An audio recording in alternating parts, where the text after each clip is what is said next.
आप देख रहे हैं नवोदय टाइम्स पंजाब केसरी टीवी। 1984 के हुए सिख कत्लेआम को लेकर एक कमेटी बनी थी, ढींगरा कमेटी, जिन्होंने 6 महीने हो गए अपनी जो रिपोर्ट है वो सुप्रीम कोर्ट, वो गृह मंत्रालय में सौंप दी है, लेकिन अभी तक उस पर कोई कार्रवाई नहीं हुई है।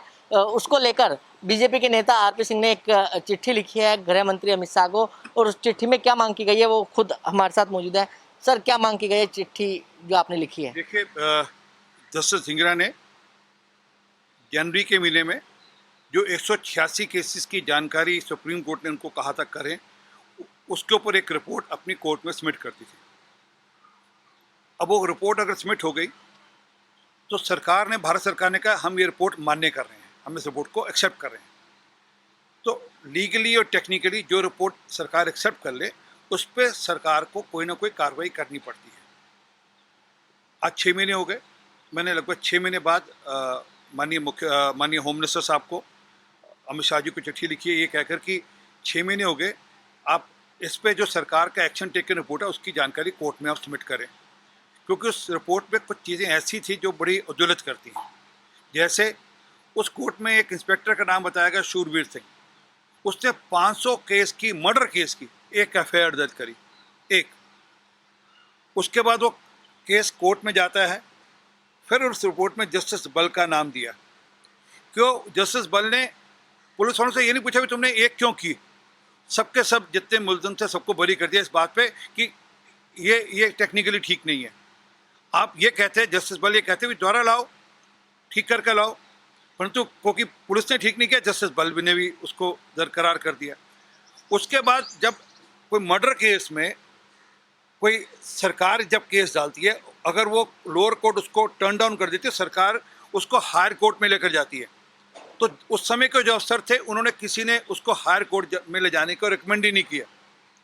तो जस्टिस ढींगरा ये कहते हैं कि कहीं ना कहीं ऐसा लगता है कि पुलिस, जुडिशरी और उस समय के सरकारी तंत्र, इस सारे में कहीं ना कहीं कंप्रोमाइज़ था, और इससे कंप्रोमाइज़ था कि इसके पीछे कोई एक अदृश्य हाथ, कोई इनविजिबल हैंड था। हमारा कहना है कि सरकार उस इनविजिबल हैंड की जानकारी दे, एक्शन टेकन रिपोर्ट लाए, उस इनविजिबल हैंड की जानकारी दे। और यही नहीं, एक जस्टिस मुरलीधर ने, जिसने उन्होंने सज्जन कुमार को सजा सुनाई थी और बाकी लोगों को सजा सुनाई थी, उसमें उन्होंने बड़ा स्पष्ट कहा था कि तब का सरकार का हाथ इस मामले में है, नहीं तो ऐसा हो नहीं सकता। उसमें उन्होंने कहा था कि स्टेट को इम्प्लीकेट किया था। जब वो कह रहे हैं, जस्टिस मुरलीधर कह रहे हैं, जस्टिस ढींगरा कह रहे हैं, तो हम कह रहे हैं भैया ये तो छुटभैया था, सज्जन कुमार तो छुटभैया था। इसके पीछे की ताकत कौन थी उसकी जानकारी आनी चाहिए, उनके नाम आने चाहिए, और नाम आनकर, उनके नाम आने के बाद उनके ऊपर कार्रवाई होनी चाहिए।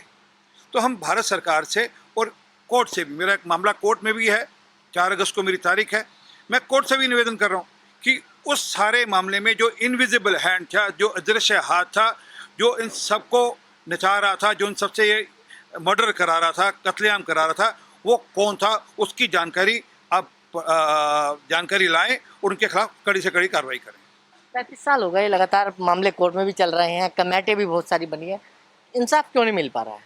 देखिए, हमारे यहाँ जुडिशरी में इंसाफ का प्रोसेस थोड़ा लंबा है।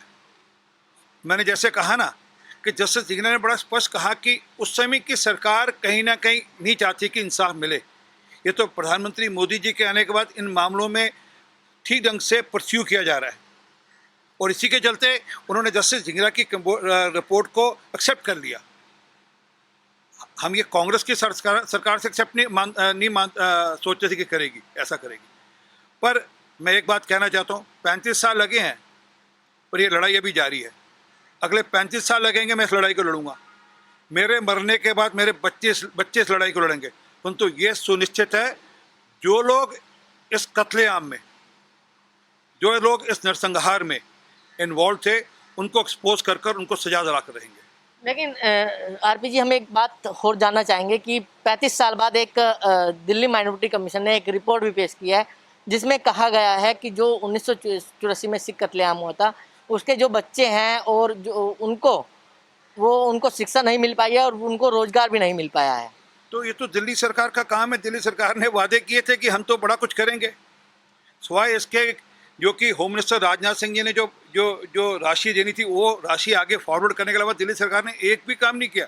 वोट लेने के लिए जरूर बड़े बड़े वादे किए थे कि हम करेंगे, हम इनके बच्चों की चिंता करेंगे, इनके मकानों की चिंता करेंगे, इनकी और चिंता करेंगे, इनकी पढ़ाई लिखाई की चिंता करेंगे, इनके लिए रोजगार की चिंता करेंगे।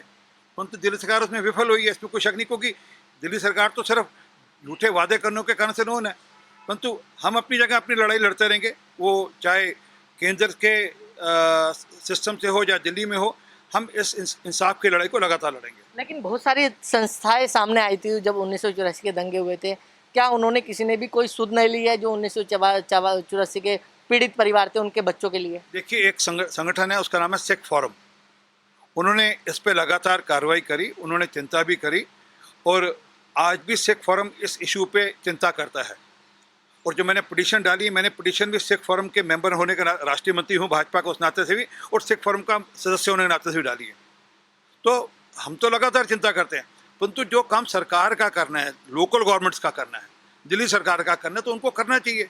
पर अफसोस है कि दिल्ली सरकार उन बच्चों की चिंता नहीं कर रही। वोट लेने के लिए, मैंने कहा, वोट लेने के लिए डुगडुगी बजाते हैं ये, तब ये बड़ी बड़ी बातें करते हैं, परंतु नीचे ज़मीन पे हकीकत में उसको लागू नहीं करते।